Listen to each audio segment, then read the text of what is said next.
બનાવ હતો? શું છે સમગ્ર હકીકત? કોણ છે આરોપી? ક્યાંથી હથિયાર લાવ્યા હતા? કઈ રીતે આખો બનાવ બન્યો છે? ઈજા પામનાર કોણ છે? એની ઉંમર શું છે? એની તબિયત કેવી છે? શું તપાસમાં સામે આવ્યું?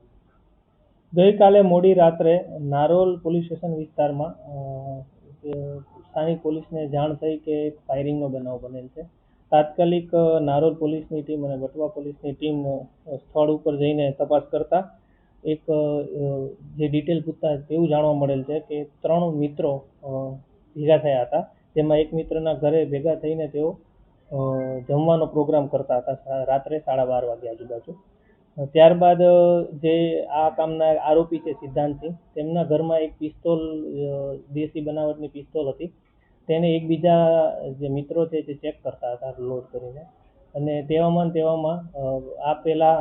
સૌથી પહેલા જે ઈજા પામનાર છે તેના દ્વારા પણ ચેક કરવામાં આવી. ત્યારબાદ આ કામના જે અન્ય આરોપી છે તેણે ચેક કરતા, લોડ કરતા, મજાકમાં ફાયર કરતા તે ફાયર થયેલ, અને તેઓના જ એક મિત્ર જેનું નામ છે ધર્મેશ કુમાર નનકુભાઈ મિશ્રા, તેઓને માથામાં કાનની ઉપરના ભાગે એક ગોળી વાગેલ છે. તેઓને તાત્કાલિક આ બંને મિત્રો છે તેઓ હોસ્પિટલ લઈ ગયેલા, અને આ અનુસંધાને નારોલ પોલીસ સ્ટેશનમાં એક ગુનો દાખલ કરવામાં આવેલો, જેમાં ભારતીય ન્યાય સંહિતાની કલમ 110-54 તથા આર્મ્સ એક્ટની કલમ 25(1)B અને 27(1) મુજબ ગુનો દાખલ કરીને આગળની તપાસ હાથ ધરતા આ કામના જે બે અન્ય જે ફાયરિંગ કરનાર અને તેની સાથે રહેનાર 2 ઈસમો છે તેઓની નારોલ પોલીસ દ્વારા ધરપકડ કરવામાં આવી છે. આ બંનેના નામ છે સિદ્ધાંતસિંહ સુનિલસિંહ ભૂમિહાર, જેઓ મૂળ મધ્યપ્રદેશના રહેવાસી છે અને ખાનગી બેંકમાં તેઓ રિલેશનશિપ મેનેજર તરીકે કામ કરે છે. આ તેઓનું જ ઘર હતું, તેઓના ઘરે જ આ લોકો એકઠા થયા હતા. અને અન્ય આરોપી છે જેનું નામ છે રોહિત ઉર્ફે રિતિક ભોલેરામ પ્રજાપતિ, તેઓ પણ મૂળ એમપીના રહેવાસી છે, પણ આ બંને ઈસમો વટવા વિસ્તારમાં રહે છે અને તેઓ રિક્ષા ડ્રાઇવિંગનું કામ કરે છે. તો આ બંને ઈસમોને ગિરફ્ત કરીને આગળની કાયદેસરની કાર્યવાહી કરવામાં આવી છે.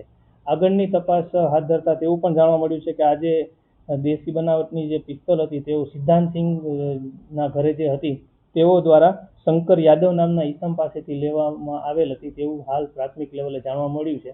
આ અનુસંધાને જે શંકર યાદવ નામના વ્યક્તિ છે તેઓને પણ રાઉન્ડ અપ કરીને આગળની તપાસ હાથ ધરવામાં આવી છે. અને આ કામમાં જે ઈજા પામનાર છે તેઓ હાલ હોસ્પિટલમાં દાખલ છે. તેઓ એકવાર કોન્શિયસ પણ થયા હતા. તે અનુસંધાને પણ આ ઘટના બાબતે રીવેરીફાઈ પોલીસ દ્વારા કરવામાં આવેલ હતું, અને હાલ આઉટ ઓફ ડેન્જર છે, પરંતુ હાલ અત્યારે એડમિટેડ છે.